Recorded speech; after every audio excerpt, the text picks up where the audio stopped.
here is our real problem. Our expectation for everything is utopia. That's our expectation for everything. If you saw a beautiful painting and it had a crease in the bottom corner, you'd notice the crease. Right? You'd notice the crease.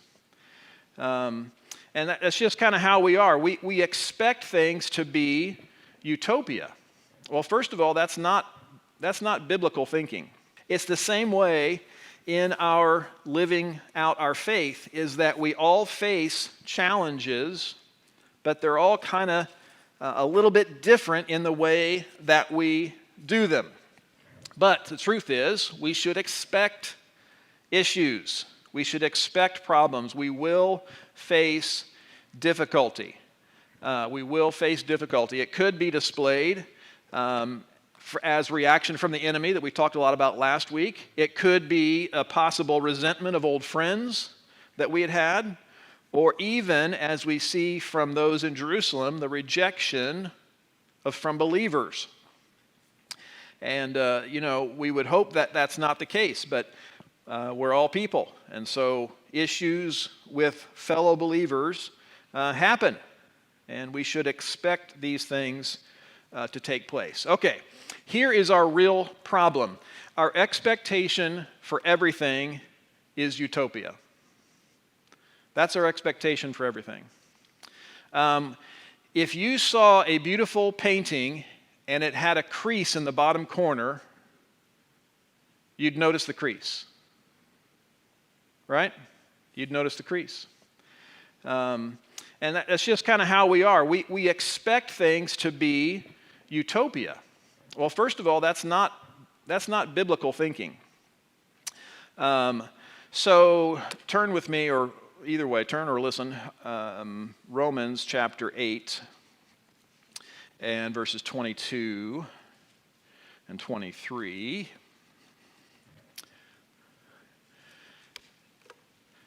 Where it says, "For we know that the whole creation groans and suffers the pains of childbirth together until now. And not only this, but also we ourselves, having the first fruit of the Spirit, even we ourselves groan within ourselves, waiting eagerly for our adoption as sons, the redemption of our body." The truth is that the world and us individually, all of it, is groaning because it's not right. Ever since the fall, the world and us have not been right. And it's groaning for the time when God sets things right. But while we're here, not utopia. That's not how it is. So it's not biblical to think about it in that way. Look back just a few verses there at verse 18. "For I consider that the sufferings of this present time are not worthy to be compared with the glory that is to be revealed to us." As we sang, we live with a living hope. But that doesn't mean that God will make everything as we want it right now. No, we live with a confidence in who God is, that He is above all things and will set things straight, and in great grace will receive us, into His presence. It's incredible. All right, also, 2 Corinthians has this same kind of idea. 2 Corinthians 4 has this same kind of idea in it. Verses 17 and 18, "For momentary light affliction is producing for us an eternal weight of glory far beyond all comparison." Kind of the same idea as what we saw in Romans 8. "While we look not at the things which are seen, but the things which are not seen. For the things which are seen are temporary, but the things which are not seen are eternal." And so, if you go on a trip, I think you should never unpack your suitcase. Don't worry about putting your clothes in the drawers in the hotel, because what's the point? That's not your home.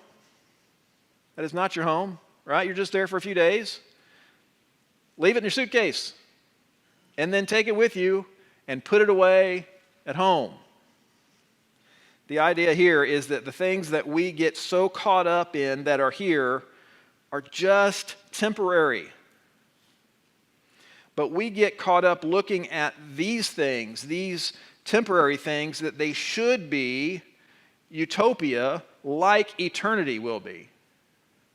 But we're not there yet. We're groaning through it. All right, look back just like we did, look back in this chapter at verses 8 and 9. If you think that you should have utopia, listen to this. We are afflicted in every way but not crushed, perplexed but not despairing, persecuted but not forsaken, struck down but not destroyed.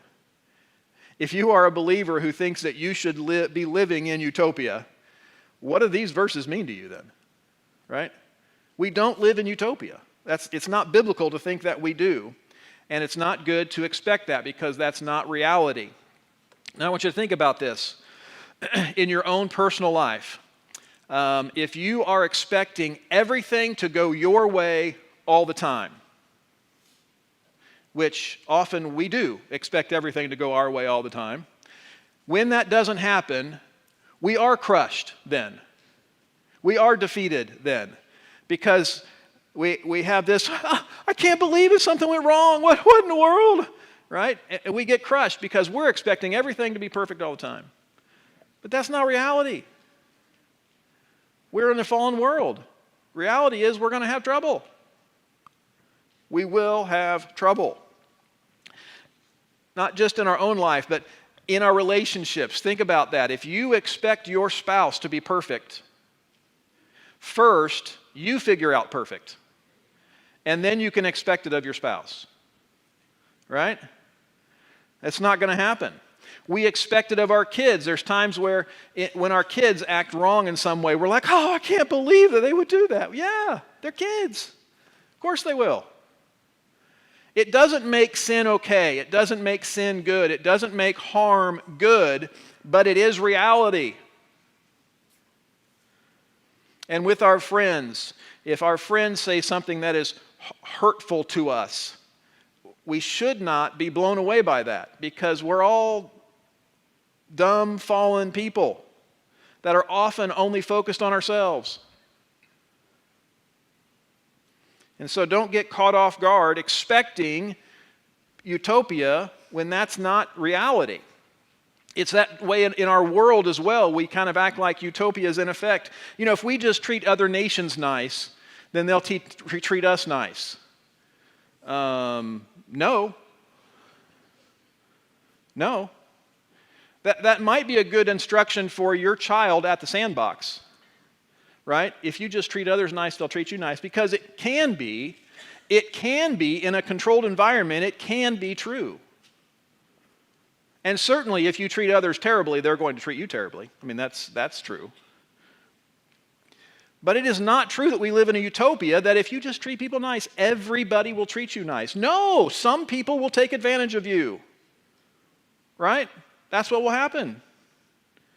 That's kind of like socialism should work. Everybody have it equal. Everybody be fair. Everybody be good. It should work. The idea of it should work. But it never has, because we don't live in utopia. People will take advantage of one another.